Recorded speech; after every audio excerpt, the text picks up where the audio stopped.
So, welcome everybody to the last session of the first day of the conference. The session is titled Challenges and Prospects of the Markets in Southeast Europe. During the biggest part of the day, we have been talking about the prospects of Greece and within the context of the European Union markets and the green transition. But we will now delve a bit more deeper to our neighbors, mostly non-European countries, although we have a speaker from Bulgaria as well, when we don't forget this. But let's not forget that Western Balkans have one of the most energy-intensive power sectors, actually the most energy-intensive power sector in the continent. So really, the challenge of decarbonization for this country is of particular importance. We heard actually the news that the energy community today in Belgrade has agreed and has signed on a decarbonization path. This is very good news, but the task of financing this decarbonization path in Western Balkans is more challenging than in the rest of Europe, where we have, of course, a lot of support from the European Union. We have a panel of 7 excellent speakers representing all countries in Southeast Europe, including Turkey. But I will start with a guest and a good friend of mine from United States, Mr. William Pollen, who is a senior director at the United States Energy Association. I think, William, you hear me and you follow us, so you have the floor. Listen, thank you everyone for staying so late into the evening. I appreciate the tremendous honor of being asked to speak at this distinguished conference. I want to congratulate Mr. Stambolis on assembling such a wonderful group of speakers, and I think it's a testament that the audience is there and listening so late into the evening. I want to spend just a few minutes with you, as Nick mentioned, talking about the challenges of decarbonization in Southeast Europe, but particularly paying attention to the Western Balkans 6. You know, we frequently read and hear about Europe's demands on the Western Balkans 6 to decarbonize rapidly, to eliminate the use of fossil energy in the power sector. And in the case of the Western Balkans 6, this creates a tremendous challenge that translates both into an energy security, affordability, and reliability problem, but it also, I think, has the potential to lead toward dramatic political changes and a slide toward authoritarianism if it's not managed properly and carefully in this region of Europe, which is the poorest region in Europe. So let me just spend a moment telling you about a study that we recently conducted that looks into the future of the decarbonization of the power sector in Southeast Europe. But first, I work for a nonprofit membership association in Washington called the United States Energy Association. We've been working in the region since the early 2000s, since 2000, to promote energy security, market reform, reduce the seams between markets, and ensure that transmission is robust and supportive of energy trade and markets across the Western Balkans 6. We have several work streams under a project that I manage called the Energy Technology and Governance Program. The one I'm going to speak about this afternoon is the Electricity Market Initiative, which plans for robust, reliable cross-border transmission interconnections. The Electricity Market Initiative is a partnership of 11 TSOs and 4 market operators in Southeast Europe. It has created, I think, what are the most comprehensive network planning and market simulation models in Europe. There are in the network simulation model, we have over 8,500 network elements. In the market simulation model that we've created, there's a representation of every generator in the Southeast European generation fleet, complete with information as to the best that we can obtain it, relating to heat rates, ramp rates, startup costs, etc. I think it's probably the most comprehensive models that are available, and they're provided to us through under a non-disclosure agreement from each of the TSOs that participate in the project. We've integrated each of these national models into a single regional model for what we call the Electricity Market Initiative region here. I'm going to focus the rest of my remarks on a study that we recently completed. It looked at the potential for deep decarbonization by 2030 in the region, recognizing that there are those in the media and in policy circles that are calling for a deep decarbonization of the region immediately. We wanted to know what the composition of the regional generation fleet and energy production would look like, the energy consumed portfolio would look like, what could be the impact of CO2 emissions through deep decarbonization, what could be the wholesale market price, and what's the impact on energy security in the region. So these were the kind of parameters that we looked at.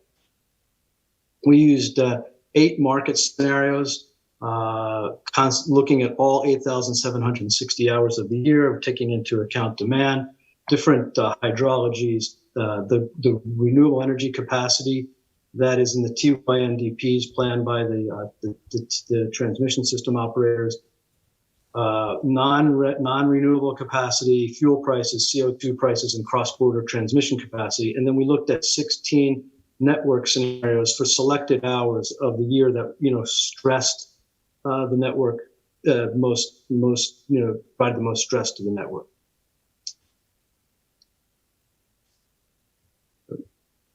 So if we look at what the plans are for 2030, there's a pretty significant plans by the transmission system operators already in the current planning environment. 50% of the coal and lignite in the region is already planned to be decommissioned by 2050. So we wanted to look at what would happen if we pushed and stressed the system even more. So we had a moderate scenario, which is not so moderate really, but it looked at decommissioning 67% of the coal and lignite, and an extreme scenario, looking at almost 80% of the coal and lignite capacity decommissioned. We used each of these scenarios was checked by the participating TSOs, and we used some criteria related to efficiency and age of plants.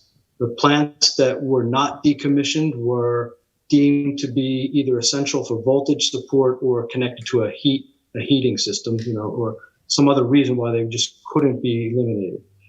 The moderate and extreme scenarios are, this is my disclaimer, are what ifs. They don't constitute a commitment by EMI members, but we wanted our members, our TSOs, wanted to see what would happen if we followed the current orthodoxy to decommission, to move toward 100% removal of coal and lignite. So they endorsed the analysis, but they don't commit to these decommissioning scenarios. So if you look at where we are today, we have almost 21 gigawatts of coal and lignite in this region. In our reference scenario, we would reduce it by half, almost, by half. And in the moderate and extreme scenarios, you see it goes down as much. On the energy side, we look at it, we have almost 100 terawatt hours of produced by coal and lignite. And then if we look at the average hydrology scenario in 2030, it decreases significantly. And as we move across the moderate and extreme scenarios for decommissioning, we see a decline in, but not as significant a decline as you would imagine. And I'll get to that in a minute. So here we see, we kind of see the same information, just displayed differently. And the reason why we don't see a decline in the energy produced, and we'll also see this in the CO2, in the energy and CO2, we don't see a decline commensurate with the decrease in commissioning, with the increase in decommissioned coal and lignite plants, is that the region has plans to build 9,000 megawatts of new gas-fired generation to take the place of what will be decommissioned coal and lignite. These are numbers that come from the TSOs. These are not our projections. So you can see here significant increases in the Romanian market area, in the Greek market area, and in the Bulgarian market area. Some small increases in the Western Balkans 6. And here we're looking at the plans for wind power. There's a tripling of renewable energy capacity planned to be added to the grid by 2030. A lot of it coming from the EU members of this working group, but a significant amount of wind, anchored mostly by Serbia, with contributions from the rest of the Western Balkans 6, about 6,000 megawatts of wind. Similarly, most of the solar-powered capacity is being added by the EU members, and about, I think, about 2.1 gigawatts in the Western Balkans 6. So we see here that if we look at the CO2 emissions in 2018, we have 106 megatons, and then in our reference scenario, we see a significant decrease, but we don't see as significant a decrease in our moderate and our extreme scenarios as you would expect. Remember, we were looking at here 50% in the average height in the reference scenario of decommissioning, and here we were looking at 67 and almost 80% decommissioning. We don't see as great a decrease. This is because the remaining coal and lignite plants are operating at a very high capacity factor, and the gas generation is replacing much of the coal and lignite that was decommissioned. And we see that the region would swing from a small surplus in its energy supply to a deficit, a manageable deficit, but still it swings to a deficit. And these prices, I think we should take with a grain of salt, because we are using older, the prices that were used in the 2020 ENSO ETYNDP forecasts. So they don't reflect the crisis prices, and we'll have to go back and rerun some of these numbers. I'm gonna wrap up because I know we're short on time. The points I want to call out are that the TSOs plan to add almost 3 times the amount of renewable energy capacity than they had in 2018. In a region, particularly in the Western Balkans 6, where capital formation is difficult, markets are not yet established, and it's going to be a really tough fight to see 6,000 megawatts of wind and another 21 or 2,500 of solar in the Western Balkans 6 by 2030. The 9 gigawatts of natural gas capacity that's planned would represent 30% of the regional consumption. The questions here relate to, can we finance gas? Do we have the infrastructure to bring it to the market, and to bring gas to the market? And do we have an ability to diversify the supply of gas so that we're not pinched by the monopolistic producer every few years and induced into a crisis? I think that this region in particular is susceptible to, because of the nature of the energy sector and the capacity to absorb these price increases. This region is susceptible to, as all of Europe is, but in particular, this region is susceptible to being very sensitive to these energy shocks. And these energy shocks can be can lead to a slide back to authoritarianism. And if that happens, then we see potentially some very bad things happening in the region. So when we ask the region to make this dramatic transition overnight, it's not just a question of energy. It's not just a question of pricing or reliability. It's a question of affordability and social cohesion. And I think we need to take that into account when we ask this region to make this rapid change in its generation capacity.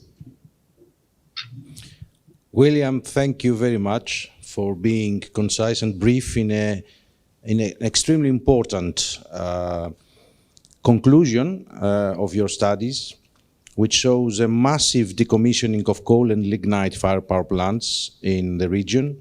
And what it has been said by previous speakers today, the interim solution is gas. The interim solution to green transition is gas, a massive deployment of gas, 9 gigawatts, your study predicts. And the most important is the ability to stand the path and not to panic by market upheavals, and a cohesion of the region will, of course, alleviate these fears that you have very rightly pointed out. And this brings me very nicely to our second speaker, Mr. Slavko Neivkov, who is currently the chairman of the Energy Management Institute in Sofia, Bulgaria, but of course is very well known to all of us as the first General Secretary of the Energy Community Secretariat, who exactly has this task to make this whole region harmonized with a cohesion and a specific, concrete and robust plan to reach energy transition. Slavko. Well, thank you, Nick. I will start with saying that throughout Europe, including the energy community countries, we all share kind of same goals, but we have completely individual problems as countries.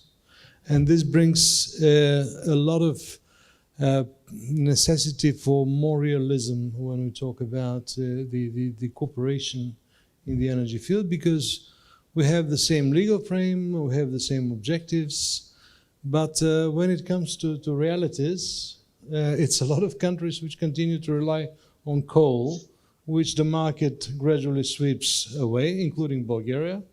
We rely about 40% on that. And from this point of view, I will just say firstly that I will disappoint the audience, but I have no presentation, no PowerPoint presentation. I just want to touch on 3 issues. And the first issue is to what extent the Green Deal concept provokes or promotes cooperation at regional level. And I will say that, honestly, particularly after what you all heard today, I don't have a very concrete answer for myself on that. Because on the one side, as I said, we share the concept.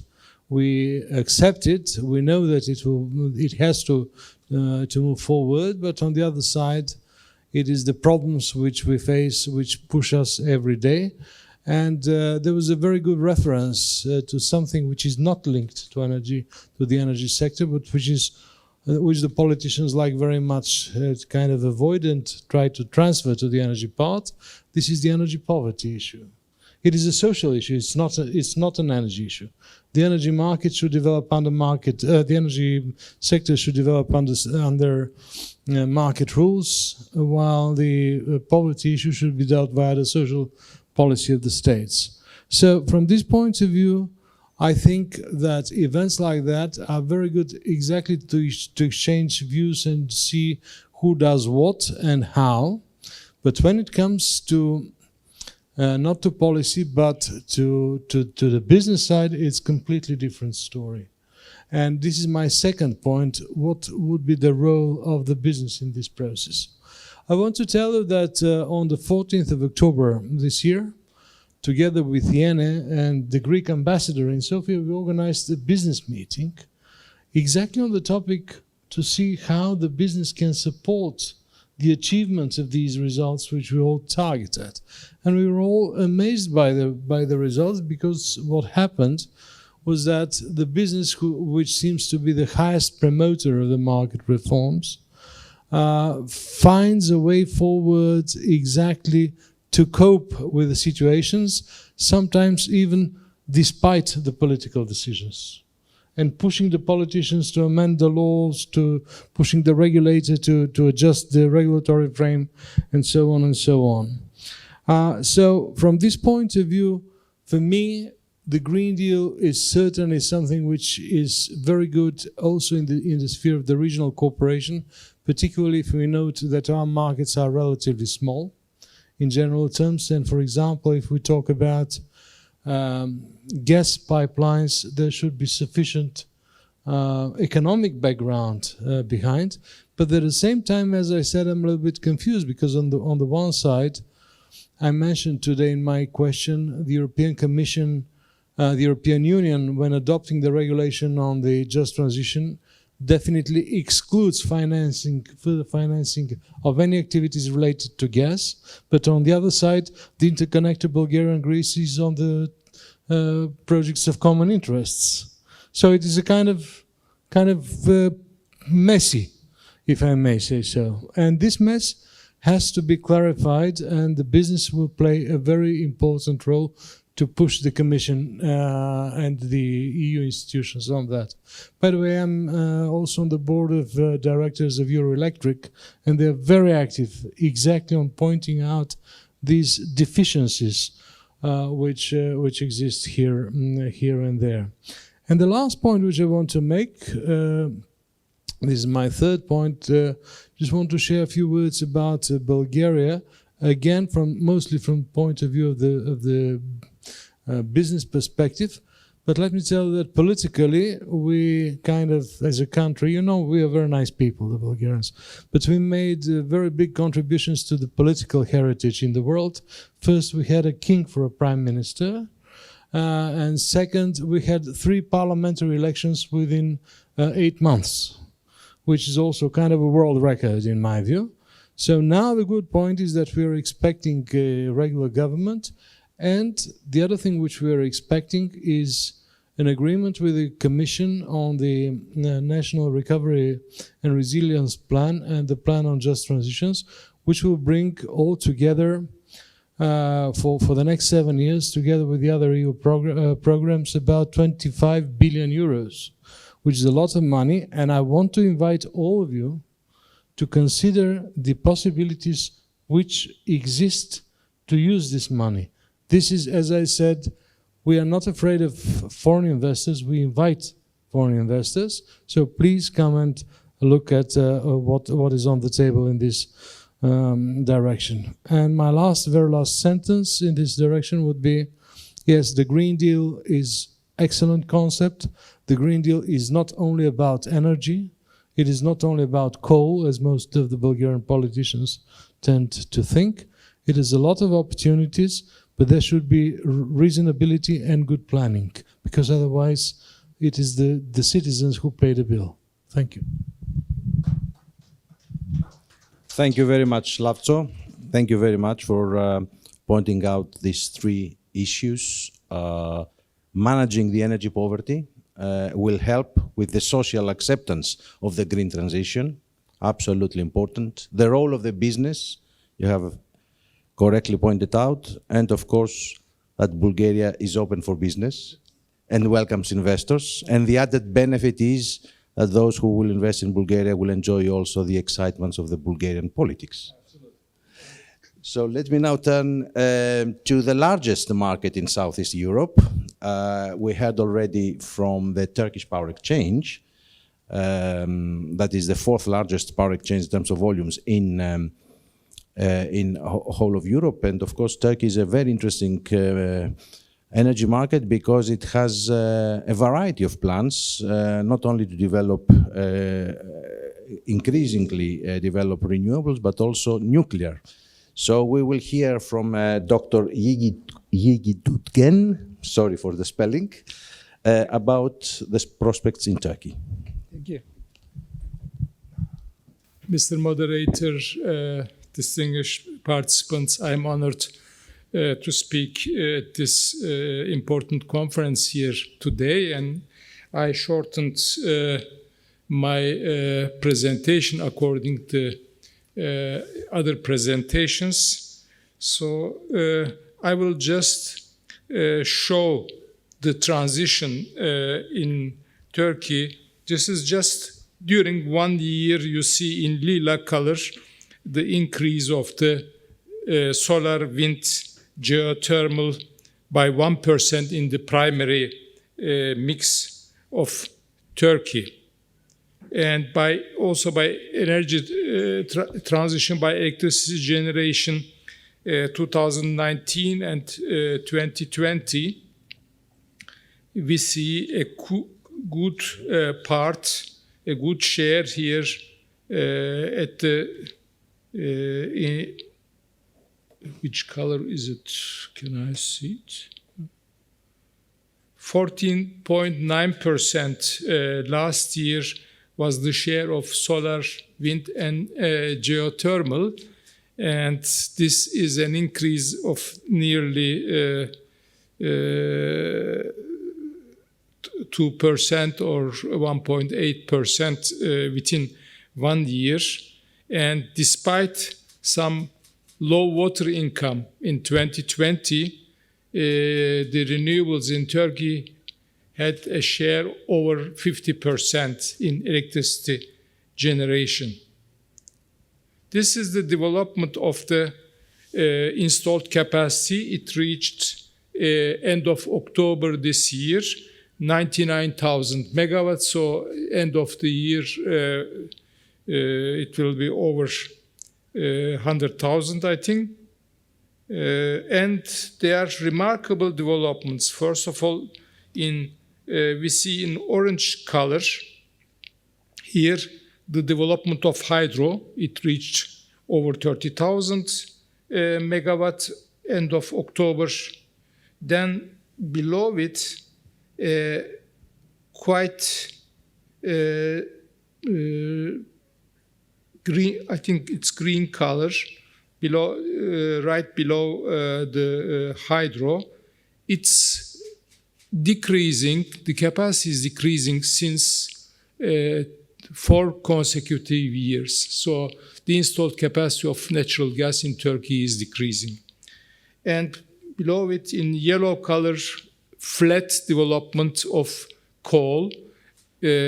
All those huge projects, some were naming 70,000 megawatt, others 50,000 megawatts, died. And there is, I think, one large project under construction at the south coast by a Chinese company for imported coal. This is all.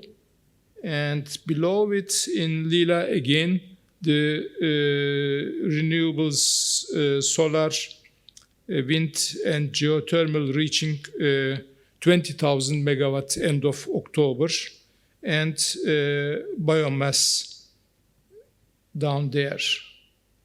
So what were the developments during the pandemic era? It was hard for the world, but it was quite successful from the point of view of, renewable energy investors. First of all, the new feed-in tariff has been formulated and published in July of this year for the next 10 years. We had, as you saw, quite high growth of renewable power capacity both in 2020 and this year. Turkey became the 5th biggest wind energy equipment producer in Europe, with 77 companies in a cluster. And several regulations has been published. First of all, energy storage systems in May, and the license started in October, but I think it needs some more incentives, to support it. Then the hybrid electricity generation regulation is in place, and immediately investments took place. So several investments are commissioned. Since the publishing of this legislation in May, a lot of energy investors invested in a second source of renewable energy in their fields. The other issue is the renewable energy guarantees of origin system has been introduced in June of this year. And the third renewable resource areas, as YECA system, it's called, mini solar auction took place in 74 locations in, I think, April, May this year, with capacities 5 to 20 megawatts. The first one has been criticized a lot because it was an en bloc 1,000 megawatt auction. So now this time the other interesting parties were satisfied. And for the coming year, there is a planning for 2 more solar auctions for 1,000 and 1,500 megawatt and 1 wind auction for 2,000 megawatt. Here we see the new feed-in tariff. In the first column, these are the Turkish lira kilowatt-hour prices. Second column is the highest local component bonus that can be achieved or paid to the investor. The third column, we see the ceiling price for the escalated tariff, because both tariffs will be escalated quarterly according to producer price index. And the ceiling prices compared to the former feed-in tariff of the last 10 years are remarkably lower, and the most steep decrease is by solar from 20 US cents per kilowatt hour to about 5 cents per kilowatt hour, the ceiling price. And the feed-in tariff will be paid for 10 years for eligible investors, and the maximum local component bonus for 5 years. We see the situation in hydro. End of October this year, it reached 31,500 megawatts, and but it is at the beginning, some 9-10 years ago, the formulated figures were much higher. It became more realistic. The last strategic plan targets 32,000 for 2023, so it is achievable. But the previous strategic plans were a little bit too enthusiastic, I would say. By wind, end of October, Turkey reached 10,253 megawatts. And there also, 2010 formulated target was 20 gigawatt. And I told in many conferences also here in Greece that this is a dream. It can be not achieved. Although it was a very good development, we will reach 2023 something about maybe 12,000 megawatts. First, wind auction. So these Turkey is going by development of renewable energy on 2 tracks or 3 tracks, I would say. One track is the supported with feed-in tariff. Another track is these auctions taking place from time to time. And the other one is the unlicensed distributed energy generation investments that you can, it's very much used by solar. First, wind auction In 2017, 4,000 megawatts for 3.48 cents. And the second auction took place in 2019 for 4 times 250 megawatts, also in the same level. But they are very slow. I must admit, and I'm critical of it, even from the first wind auction, there is still no investment. The environmental impact studies are still ongoing. So it needs to be a little bit enhanced or supported. But geothermal is the shiny side of the Turkish renewable industry. It is exceeded all the expectations and targets. At the beginning, some 10 years ago, they were speaking about 600 megawatt total, and this was reached already in 2015.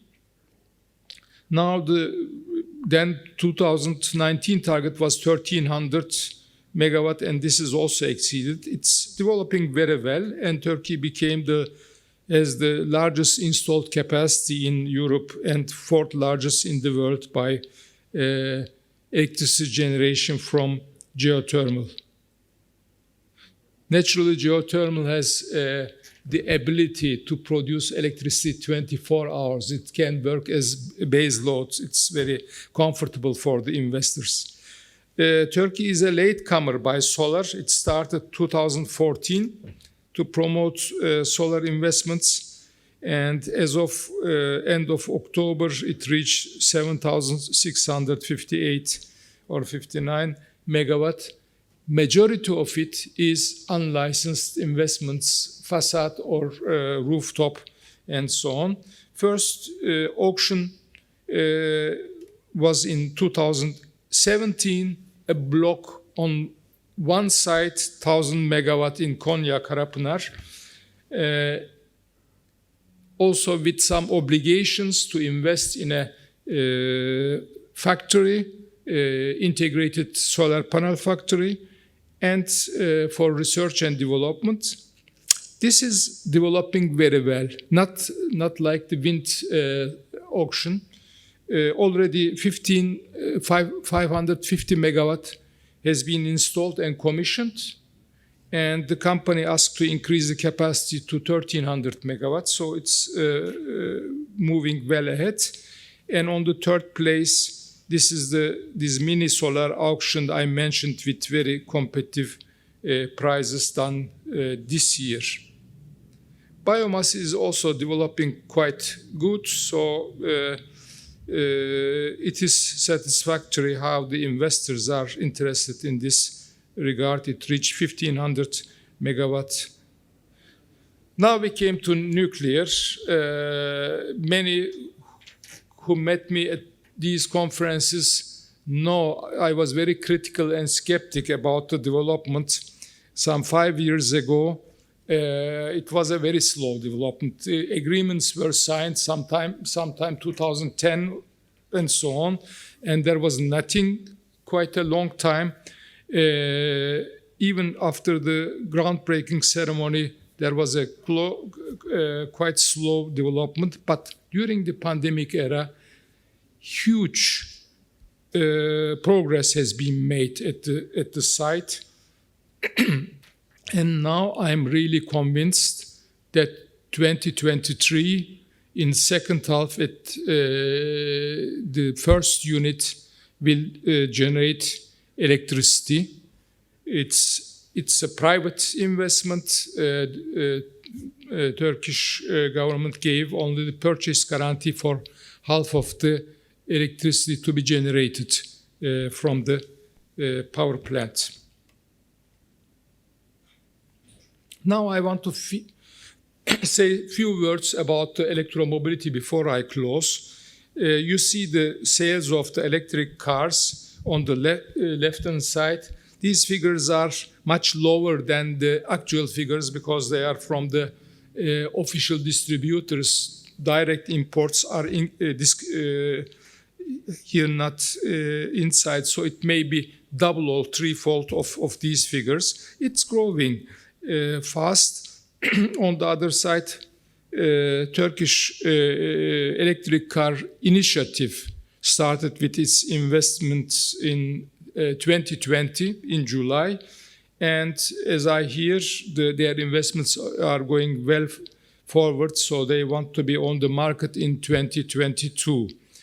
And at the same time, investment of Ford in Gölcük is also moving ahead.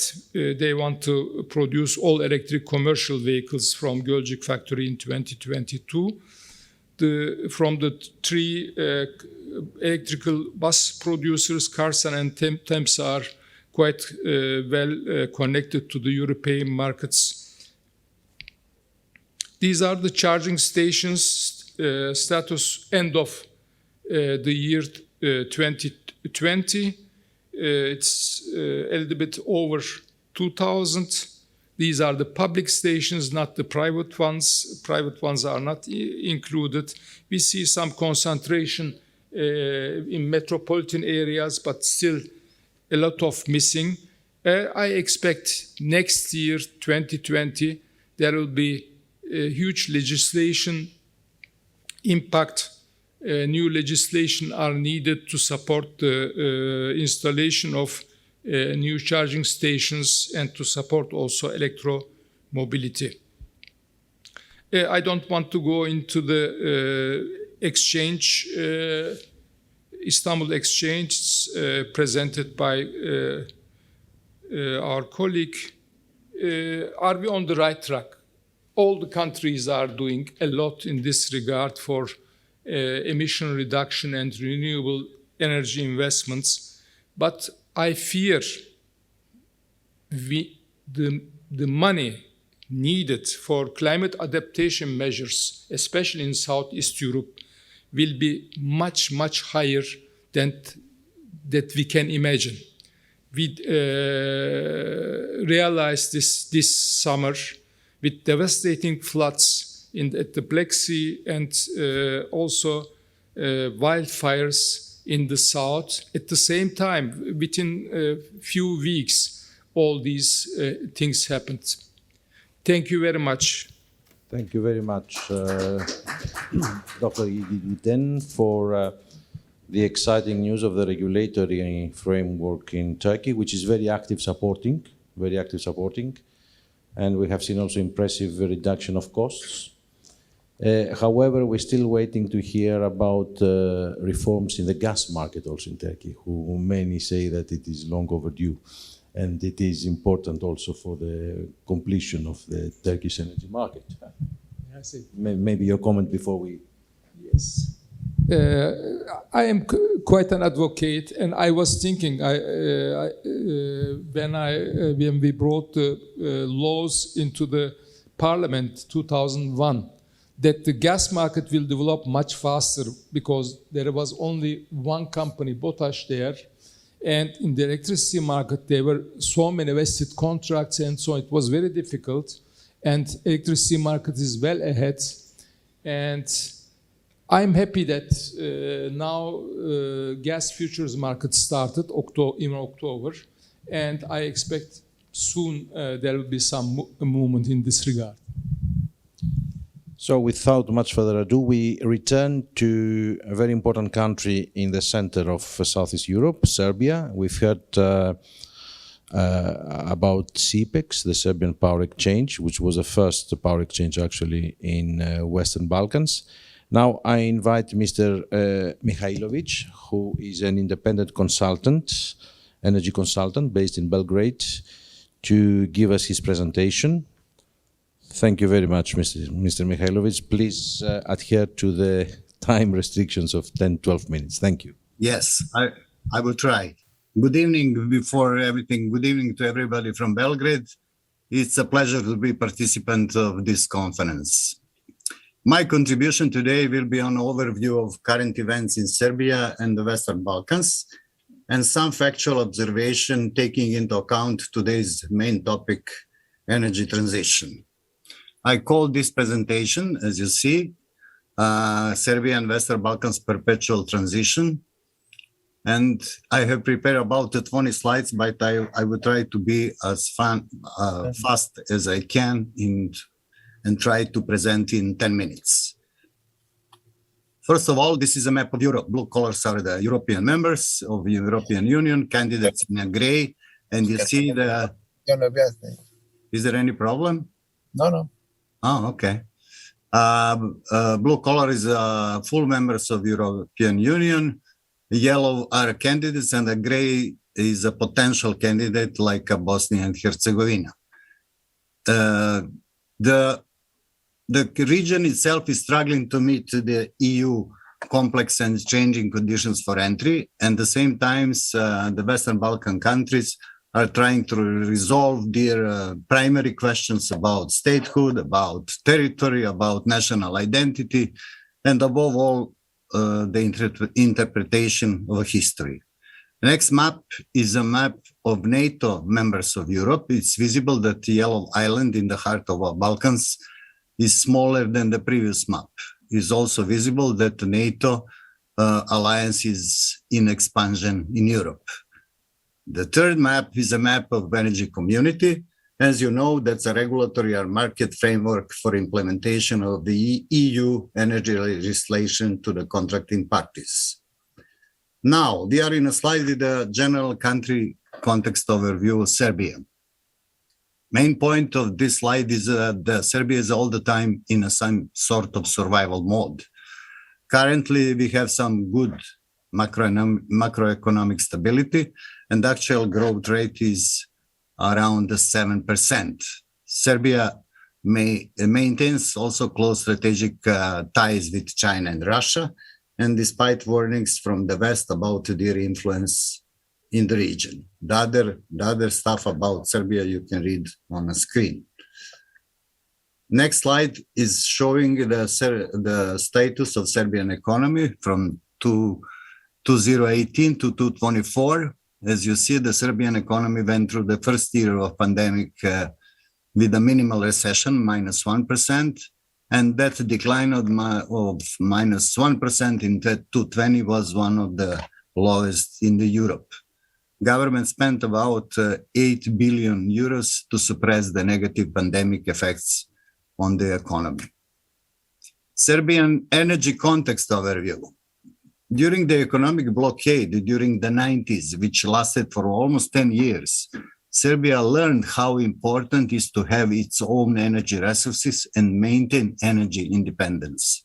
The same or even worse situation was during the 3 months of NATO bombing in Serbia in 1999. Generally, we try to reform the previous non-market-based energy sector, but in a current energy crisis, we again returned us to the non-market approach again, not only in Western Balkans, but also in European Union. Serbia generally is on a good level of security of supply. Country is self-sufficient in electricity, imports oil and natural gas with long-term contracts. So the current import dependence is in range of 35. Let's look now things how are going in Europe. As you know, and we are speaking the whole day, is a mega trend is a decarbonization. EU is decided to become the first continent with climate neutrality by 2050. EU ETS is a cornerstone of EU's policy to combat climate change. The other, you can see the different measures, different targets, and so it's a you know about that, about the fit for 55 and so. This is a diagram which is produced by European Commission, and this is a pathway to climate neutrality of European Union. You can maybe see that greenhouse gas emissions were reduced by 24% between 1990 and 2019, while at the same time the economy grew by 60% over the same period. Next slide is showing the implementation of EU acquis to Western Balkan or to contracting parties of energy community.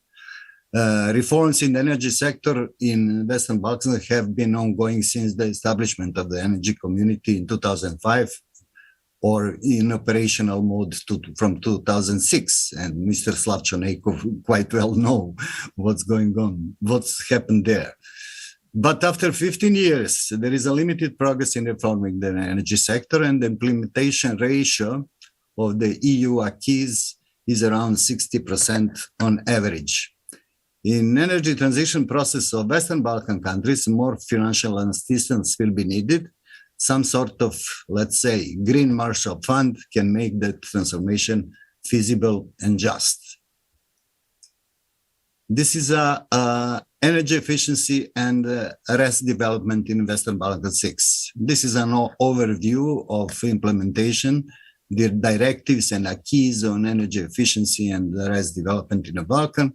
Generally, Serbia and Western Balkans made a limited progress in achieving goals set by series of action plans we already prepared. Next slide, it's a main slide. That's a coal sector in the Western Balkans. You see that we have total of 18 mines in Western Balkan with total production of 66.5 million tons of coal, mostly lignite. The installed capacity of fuel-fired thermoelectric plants is 8.8 gigawatts, and the share of electricity produced from the coal remains stable with no signs of decline over the last 5 years period. The dynamic of future reduction and phase out of coal power plants remains a highly sensitive political and social issue, specifically in Serbia, Bosnia and Herzegovina, and province of Kosovo. About 70% of total emission in Western Balkan 6 is coming from electricity and heat production, 20% is coming from transport, and 10% from industry. I'm going to jump to the next slide, which is a diagram of electricity prices in Western Balkan EU, like a comparison. This is a bar diagram. In this bar diagram is visible that electricity prices for industrial customers without taxes and levies converge to the related prices in EU. Household prices remained below 50% of EU average. There is another interesting thing that there are big differences, taxes and fees between Western Balkan and EU. In the EU, the taxes and levies reach about 47% of total charge to the customers. Keep in mind. Now is a story about Serbian energy transition. Serbia itself. Serbia is significantly late in developing structured energy transition plan for many reasons. There are lack of robust and radical government orientation in policies, specifically in reducing and phase out of coal and in power production. As a transitional solution to ensure the security of supply in Serbia, the old coal and gas power plants will be put in some sort of strategic reserve mechanism. That's a decision happened a month ago. In times when the market disruption is happened, or in case of any emergency, such power plants will go online. A strategic reserve mechanism, that type of mechanism, is similar to the capacity mechanism in the EU. Next slide is just a continuation about Serbian energy transition. There is a lot of uncertainties like economic trends, commodity pricing, market design, but also there are mature, achievable measures and direct action priorities. And you can see it in mature and achievable measures on the slide itself. From introduction of national CO2 tax, increased RES utilization, implementation of energy efficiency measures, introduction of new primary sources of energy like natural gas, nuclear, and so on. This is a Serbian RES development. I would tell you just that there is a 3,500 megawatts installed, including all of renewable energy sources, including a large hydropowers. Next slide. I would talk to you about the bridge fuel to Serbia. That's natural gas. That's a natural gas represent in some way a short and medium term solution for Serbia. In the long term, between 240 and 250, natural gas could be substituted by low carbon other gases like biogas, biomethane, hydrogen, synthetic methane, and others using the same infrastructure. Right now, there are potential projects for construction of new gas CHP stations in Pančevo, Belgrade, Niš, Kragujevac, with estimated power installation of 860 megawatts. The first one, CHP Pančevo, is ready to start these days and with a capacity on 183 megawatts. This is the main thing for Serbian natural gas is it's a transitional pipeline, which is an extension of Turkish Stream number 2. That's Balkan Stream is important for improving energy security, preferably in the region, but also in Central Europe. As you know, and you can see that's a red line, which is connecting Bulgaria to Serbia to Hungary. So that pipeline is already operational, and you can see the numbers, what's the capacity, and so. Next one is one of the illustration how looks like a preparation for a different scenarios for a Serbian planned power system production structure in the future. This is just an illustration, one of the dozen options for scenarios, and I will tell you later on that Serbia didn't prepare those main documents like NDC strategy for low carbon and something like that, and still in preparation, and they're going to finish after a harmonization on all of those documents in the beginning of 2022.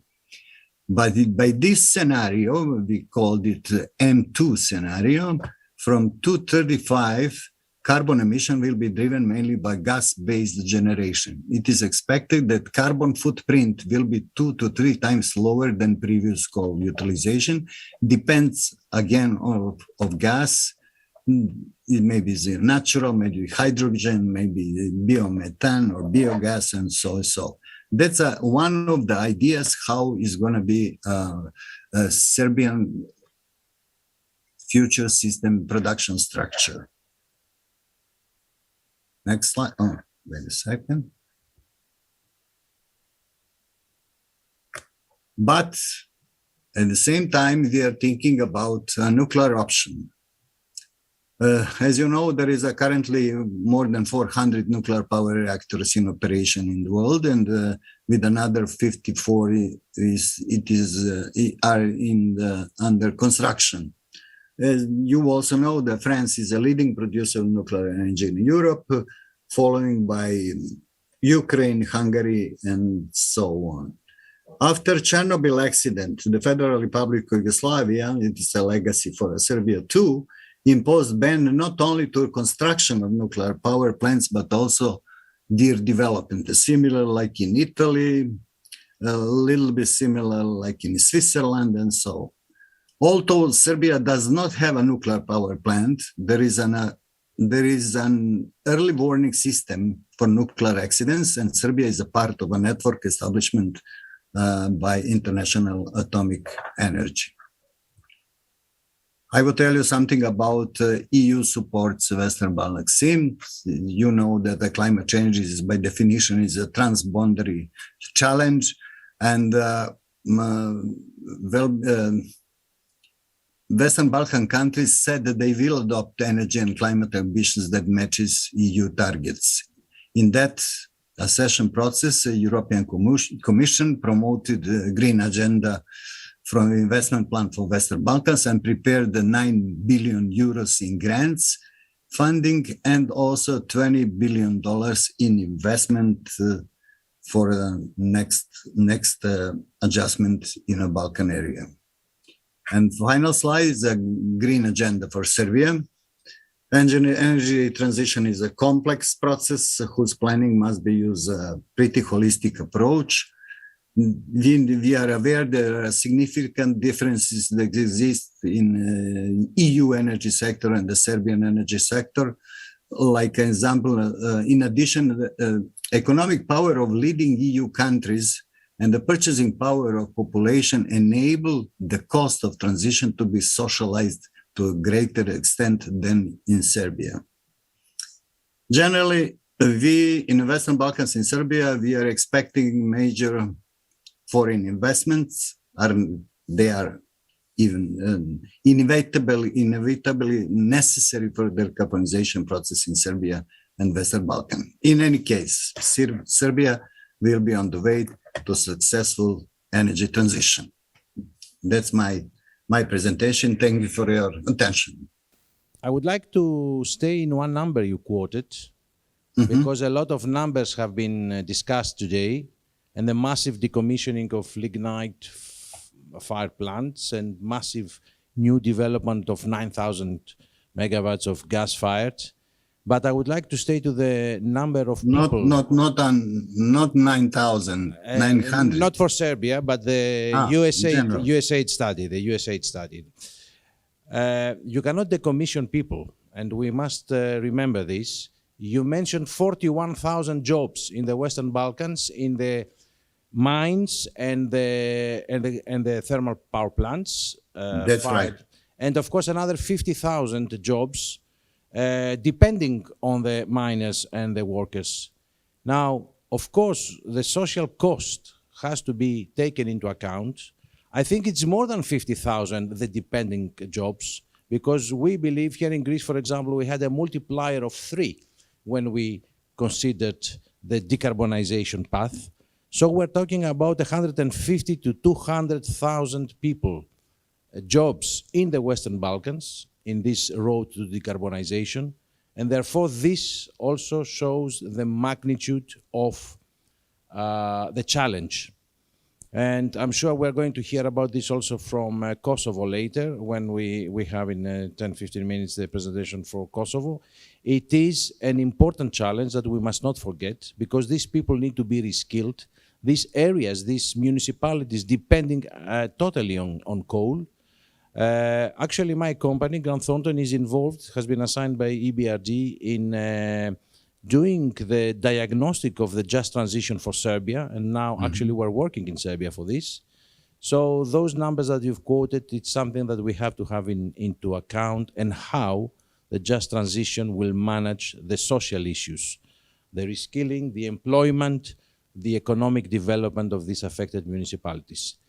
So without further ado, we will pass to near neighboring Podgorica in Montenegro, where my friend Alexander Mijuskovic, who, as we all know, he was the first executive director of an important institution of Southeast Europe markets, the auction office, the Southeast Europe Coordinated Auction Office. Now he's retained as advisor to the executive director. Alexander, good evening.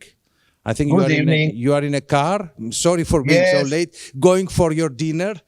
Sorry for this. Yes. I'm in my car. I'm very sorry because maybe I interrupt some of your presentations. No. So I'm on my way back from Belgrade to Podgorica. So you're not in Podgorica, you are in between. Oh, good. In between. Let give the floor to you for a quick review of what's happening in the Coordinated Auction Office and in Montenegro. Maybe you probably know that I didn't work there for more than 6 months. I moved to Montenegrin TSO. I'm chairman of the board of directors of Montenegrin TSO. So I have, and as I mentioned, I'm working in Montenegrin TSO. I'm chairman of the board of directors. I'm back in TSO. So it happened in the June. So I participate in, and I would like you to inform that we have one news that Mr. Kopac, after 3 mandates, is not anymore director of Energy Community Secretariat. We have new director from Poland, and I would like to inform you that we as a countries from the region didn't have real opportunity to participate on this concourse for the job. So it was published on European Commission website, and European Commission decided to have one of the candidate from the Poland, and he will be new director of Energy Community Secretariat. So I will not have a very big presentation. I would like just to tell you a few things. And my dear colleague, Miloš Mladenović, spoke about this market coupling. We had a meeting today, and we will start with this integration of the markets, I hope, at Q4 of the next year. But I would like you to show you a few slides. I will not take a lot of time. And I would like to tell you that even the impact of COVID in year 2012, we recorded a very big growth of the energy transmission. So we have increase, if we compare to 2018, of 41%, as you can see on my slide, and if we compare 2019, it is 31%. So it is something which show that Montenegro, with cable and connection with Italy, has one role which I have spoken during my presentation on this energy, on this ENA meetings. Just to tell you that we have this power exchange, and we would like to create a really good precondition for the day-ahead market, intraday market, balancing energy market, physical future market, and coupling with the least one of the bordering country. So I will not take so much time. I will show you my presentation. Miloš already spoke about this, that I just wanted to say hello to all my friends and to have this short presentation and to go to my home, to Podgorica. I have 4 hours to drive back. So I wish you all the best. And a careful drive you must have, Alexander. Just one question before you go. When is the expected date of commercial operation of the Montenegro Power Exchange? We expect, we already established this power exchange, but we expect that we will have this start of operation and market coupling. It is Q4 next year. We will start with coupling with Serbia, I hope, and then we will try to do the same with Italy. Very good. Very good. Thank you. Thank you. And sorry for being late here in Thank Athens. you very much. We wish you a good trip. And thank you, and all the best for all of you. We now go to Pristina, to my friend Fadil. Fadil, can you hear us? Mir Brahma. Hello to everybody. Hello, Nick, my friend. I want to thank you also, Mr. Stambulis, for inviting me, including me in this event. It is always nice to be with all the friends. With most of them, we used to met in different occasion on energy issues. Do you have a presentation, or you want to state some things about the developments in Kosovo? No, I don't have presentation. I was so busy. I also told Mr. Stambulis, but that I didn't want to let you without me being present here. I would just update you on some important issues in Kosovo, which may not be the best, but we have to cope with them. As you may know, Kosovo is now in a control block with Albania. They also established the power exchange Alpex. The shareholders are Albanian Ost and Kost from Kosovo. It was anticipated that they will start the operation on this quarter of 2021. Unfortunately, due to some procurement issues, or I don't know what else, for bringing the platform and software and others. Most probably this is expected to be in operation second part of next year. However, the work on regulation and ancillary service and others with Albania is functioning very well, particularly having in mind the different sources of generation. Albania is on water more than 90%, while Kosovo is based on power from coal more than 90%. So so far that part is going well.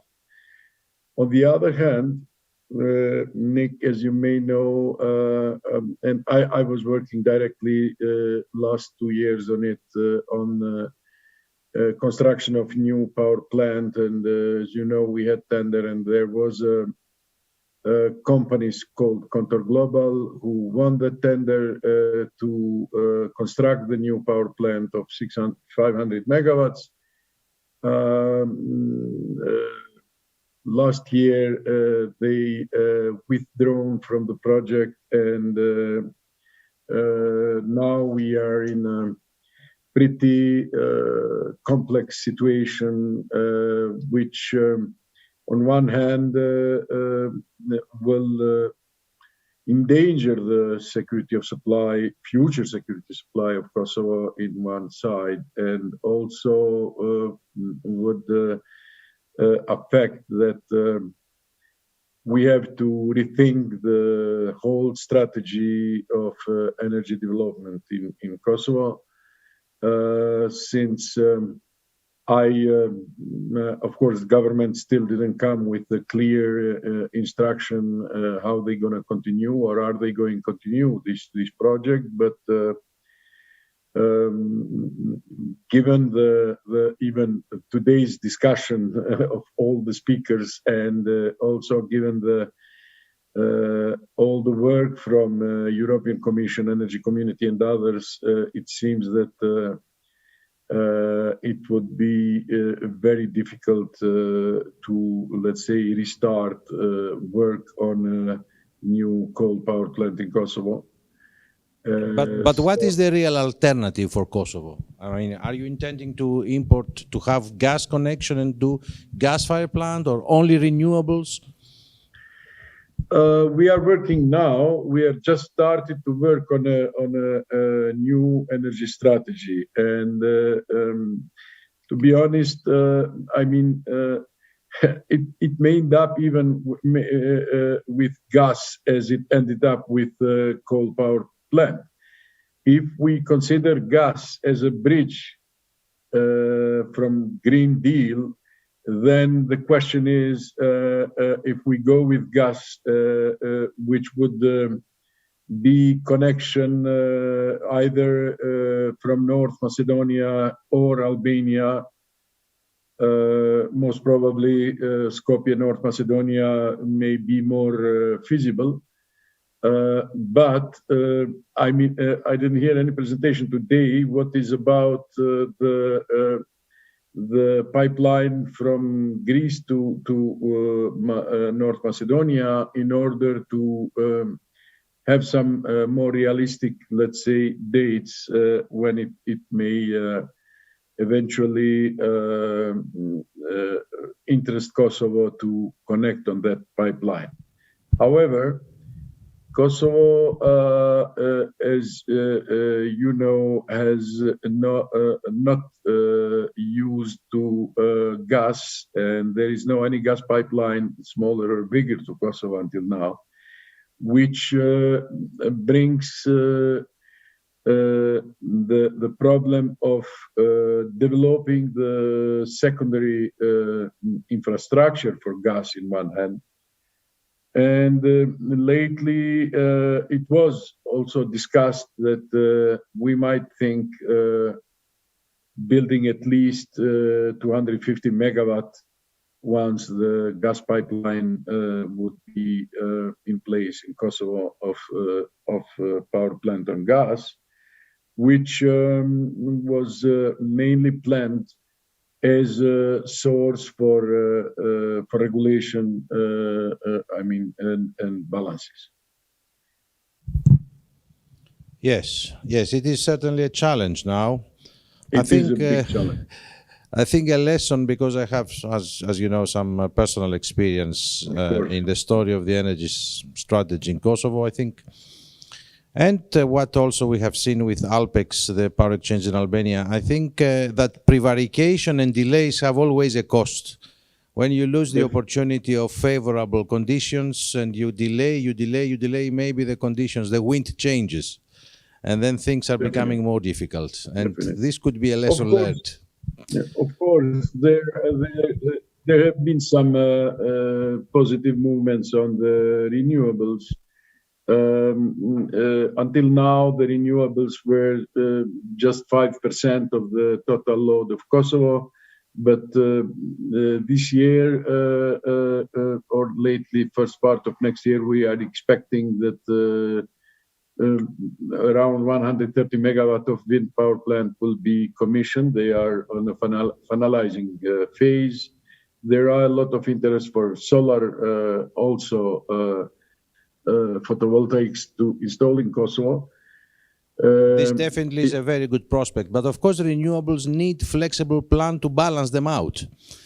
Definitely. And that will create either batteries would be needed, or that's why I mentioned that power plant on gas, which may help on this issue, but also the Albania connection, given that